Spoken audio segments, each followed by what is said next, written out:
Hey guys, I hope that you guys are doing amazing wherever you are in the world. My name is Shikha and I welcome you to my channel. As always, I'm so grateful that you guys are listening, subscribing, and commenting. I really appreciate the support. In this video, I wanted to speak to you guys about social anxiety. And it's one of those topics that I am extremely passionate about because I have experienced social anxiety for so much of my life. And I still do, of course. I mean, I am not completely oblivious to those urges to stay at home and hide from the world rather than go out to a party or an event that my friends invited me to. Luckily enough, I have a lot of friends, as I said, that understand me and my inclinations or proclivities to hiding in the corner or hiding in my room or hiding at a party. So they don't actually take it negatively, and they still keep on inviting me to things, even though I might say no 100 times. They're still like, all right, yeah, there's an event next week. If you can't come this week, come next week. And so I love them for that. I'm so grateful that I have people like that in my life. But I wanted to do this video for all of those younger INFJs who are dealing with extreme social anxiety, so much so that it is debilitating your ability to live life in general. Right? And I know that that was the case for me. I wasn't at the extreme end. I wasn't at the extreme end of the spectrum, but it was very difficult for me in a lot of different ways to live in the real world.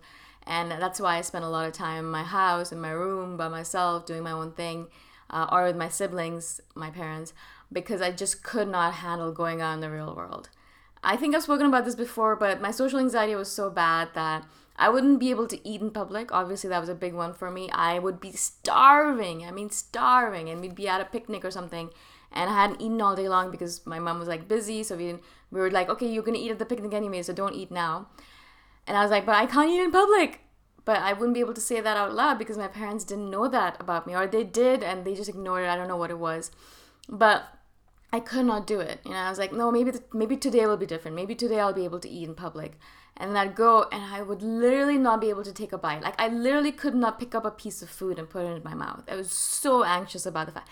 What was it about? I have no idea. I don't know why I was embarrassed to eat in public. It was just a weird thing. Of course, going to a toilet in public was absolutely not allowed. It was just, I just could not do it. There's no way I'd hold my pee or my thing forever and ever and ever. Obviously, I'm sure I tortured my kidneys and destroyed them in some way because of it. But I could not do it. I just could not go to the toilet in public.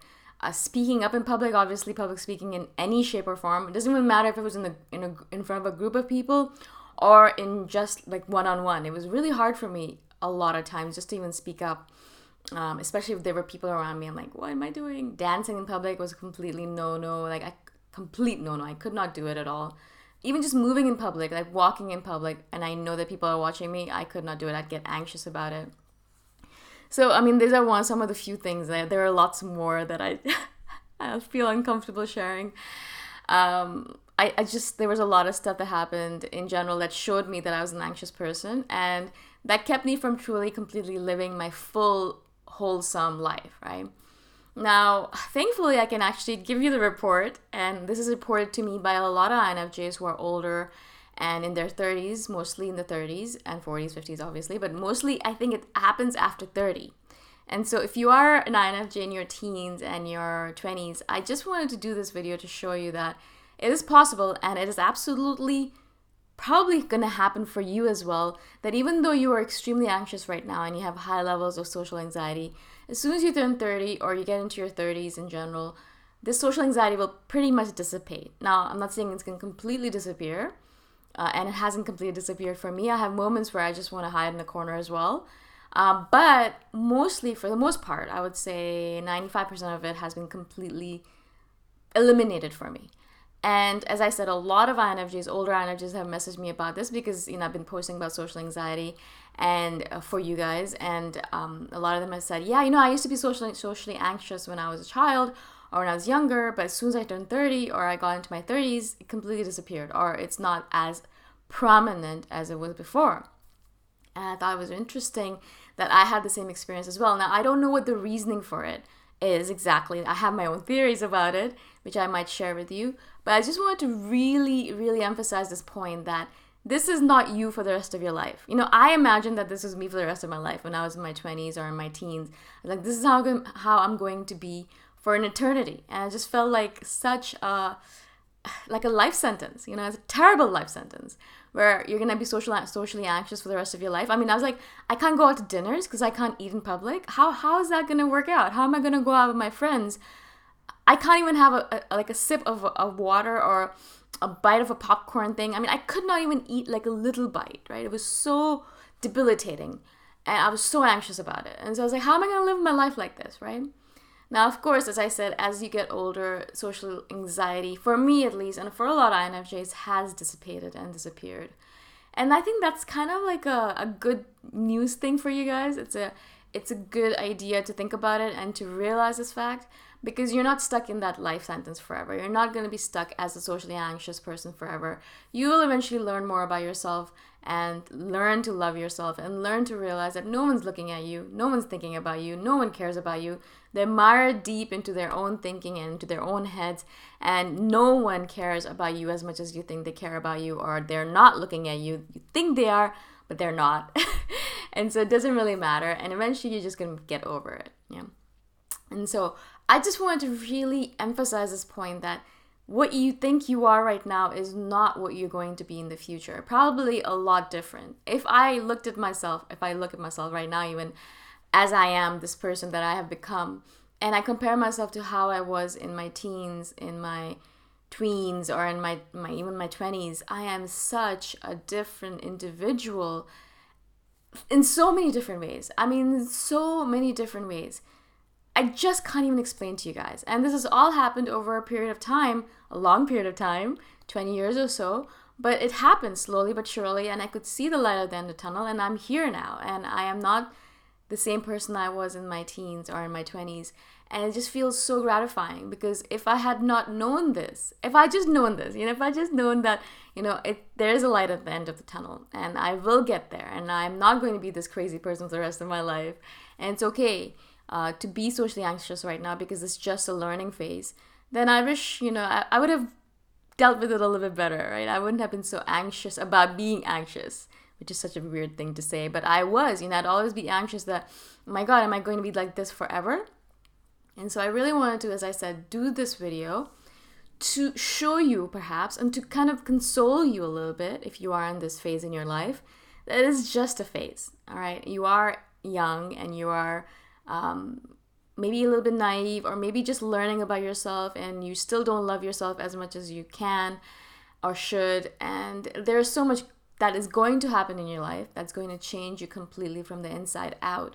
So don't lose hope, hopefully, is the answer here, or is the main message that I'm trying to get to you guys. If you think that this is who you are for the rest of eternity, you're wrong. There is a lot more that's going to happen in your life, a lot of growth and a lot of development.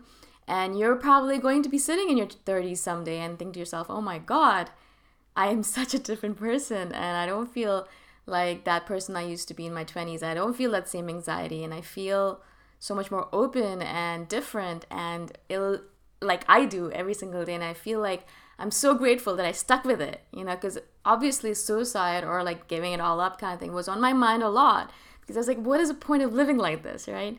And I know I'm very open about it because I want to make you guys realize, if these are the thoughts going through your head, that it's not as bad as you imagine, right? I know I had those things that I'm like, why do I have to live like this, right?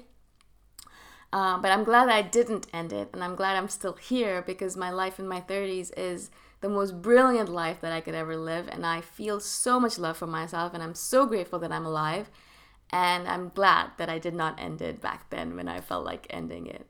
So in so many different ways. Now, obviously, not only because I love my parents and I wouldn't want to hurt them that way, or my siblings, but in general, I'm so grateful that I'm still alive in this world. No matter what the hell's going on in the world, no matter all the crazy things that are going on in the world right now, I'm still grateful that I'm alive and well here and able to experience it in all of its glories and all of its mundanities. That's not a real word. And all of its craziness, okay? So I hope that this is a consoling message of sorts to you, that, it's not the end, and it's not how you're going to be for the rest of your life. There is light at the end of the tunnel. There is hope.